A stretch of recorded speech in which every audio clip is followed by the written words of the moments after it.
शौकत खानम के डॉक्टर आसिम यूसुफ, उन्होंने पिम्स की मेडिकल टीम के साथ उनका मुआयना किया। हमारी मुलाकात उनसे हुई जब वो बाहर जा रहे थे, तो उन्होंने बताया कि माशाल्लाह इमरान खान की सेहत ठीक है अब, और सिर्फ उन्होंने ये नोट किया, क्योंकि वो आपको उनके हमारे इमरान खान के पुराने और फैमिली डॉक्टर हैं, उन्होंने ये नोट किया कि उनका फ़िज़िकल जो मसल मास है वो कम हुआ है, और यकीनन यही नतीजा होना था जो इन्होंने 3 हफ़्ते इमरान खान के साथ जो जुल्म किया है। आप इसको क्या कहेंगे? फ़िज़िकली नहीं मारा, लेकिन एक 7x10 के सेल में, चक्की के सेल के अंदर आप 10 दिन किसी को बंद कर दें, जो कि आपके जो जेल है इसके कानून के ख़िलाफ़ है, तो ये ह्यूमन राइट्स अब्यूज़ में आता है। उनको उस कमरे में बंद रखा, 5 दिन उनके पास बिजली नहीं दी। ये मेंटल टॉर्चर के लिए कर रहे थे। ये दुनिया के आलमी निज़ाम के ख़िलाफ़ भी है, पाकिस्तान के निज़ाम के ख़िलाफ़ भी है, लेकिन ये उनके साथ उन्होंने टॉर्चर किया। उसके बाद आपने देखा कि इंतज़ार पंजोता किस हालत में वापस आए हैं। इमरान खान ने आज कहा कि ये जो कानून से ऊपर चले गए हैं सारे, ये समझते हैं कि किसी को इस मुल्क में उठा लो और उसके ऊपर जुल्म करो। इंतज़ार पंजोता का क्या कसूर था कि आपने इमरान का वो कोऑर्डिनेट करते थे, जो इमरान खान अंदर उनको बताकर भेजते थे पार्टी के लिए, वो उनका काम था। उनके कोऑर्डिनेटर थे, उनके स्पोक्सपर्सन थे। आपने एक बंदे को उठा के ले गए, 1 महीना रखा, और जिस हालत में कोई नहीं है जिन्होंने इंतज़ार पंजोता की वीडियो ना देखी हो। फिर उन्होंने कहा ज़िले शाह का, मत भूलें कि इन्होंने ज़िले शाह एक मासूम इंसान के साथ किस तरह उसको टॉर्चर, उसको तो फ़िज़िकल टॉर्चर करके, उसके ऊपर जब ऑटोप्सी के अंदर 24 फ़िज़िकल आइडेंटिफाइड टॉर्चर किया था उसको पुल से नीचे फेंक के कहा कि ये इमरान खान ने उसको कत्ल किया है। अब यहाँ पे हम जाते हैं कोर्ट के अंदर, मैं अपना भी बता दें, हम और हमारे साथ कई 100 और लोग, जब आयो आकर झूठ बोलेगा उसको कहा जाएगा आप झूठ बोलो। उस बेचारे सिपाही का क्या कसूर है? हम उनके ऊपर क्या उनका कसूर है कि जब ऊपर से लेके नीचे तक उनको कहा जाता है आप झूठ बोलो, आप झूठ बोलो, आपको कुछ नहीं कहा जाएगा। दुनिया के कौन से निज़ाम में आप झूठ बोलें, आपको इजाज़त है कि आप झूठ बोलें और आपको सज़ा ना मिले? आप जाओगे कोर्ट, आप जाओ किसी अदालत में, आप झूठ बोलोगे उसकी सज़ा आप जेल में जाओगे। अब सारी हुकूमत बैठ के झूठ बोल रही है। जो पुलिस वाला आपके ऊपर कोई इल्ज़ाम लगा दे, मजाक बन गया है। आपने इंसाफ का मजाक बना दिया है। इमरान खान ने कहा कि इसका एक ही हल है। आज उन्होंने क्या कहा कि इसका एक ही हल है, इंसाफ के लिए इनकलाब लेकर आएँ।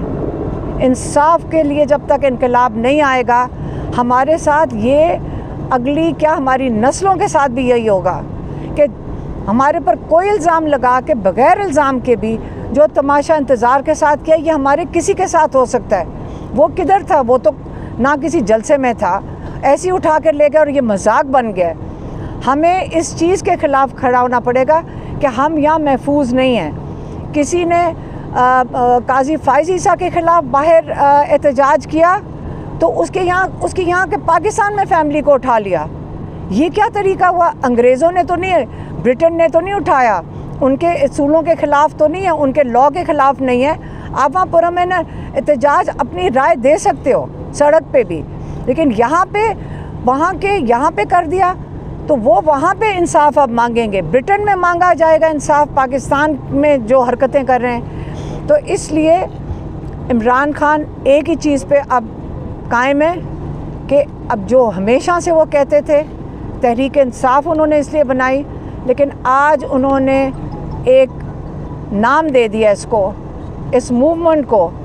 इंसाफ की मूवमेंट भी नहीं रही, अब इंसाफ के लिए इनकलाब लाना पड़ेगा।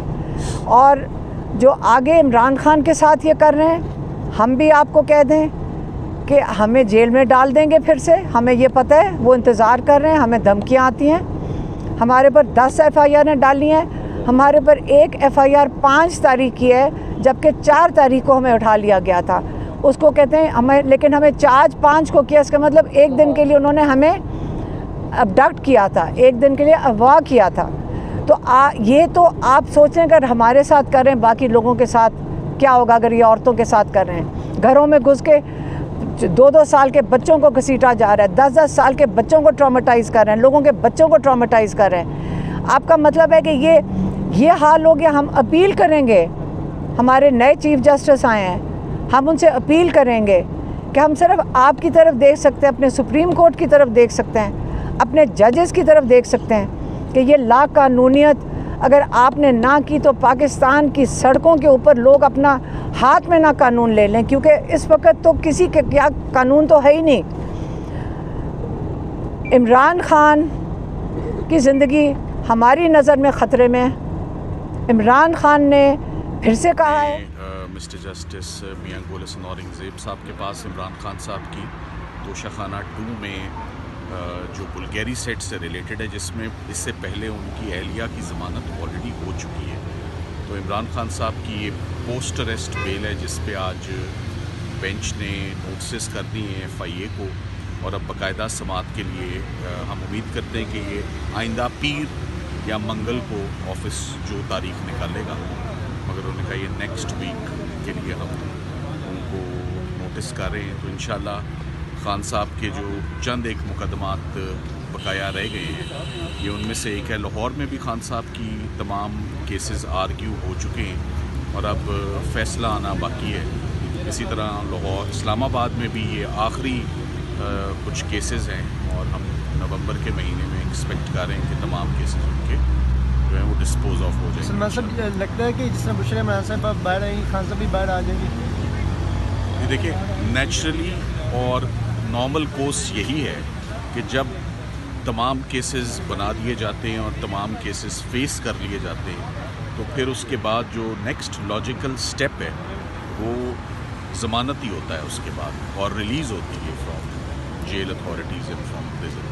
सो अगला स्टेप यही है कि इमरान खान साहब के ऊपर उनकी जितनी कन्विक्शंस थी, उनकी साइफ़र था, तोशाखाना था, इद्दत निकाह था, 9 मई के बेशुमार केसेस में उनकी ज़मानत हो चुकी है। सो अब ये आखिरी दमों पे कुछ प्रोसिक्यूशंस हैं और कुछ ज़मानतें, फाइनल राउंड है मेरा ख्याल है। सर, आपको पाकिस्तान के साबिक़ कारकुनान करोड़ों लोग बड़ा आपको अप्रिशिएट भी करते हैं कि आपने जो भी केस लिया उसको मंतकी अंजाम तक पहुँचाया। तो ये जो केस है ये कब तक मंतकी अंजाम तक पहुँच जाएगा?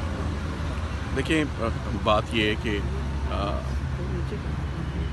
मेरा ख्याल है कि ज़्यादा से ज़्यादा 7 या 8 दिन आज से इसके अंदर ये जो केस है तोशाखाना 2 का, ये भी फाइनली डिसाइड हो जाएगा।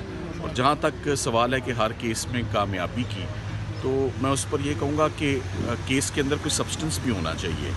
हमें कोई ज़्यादा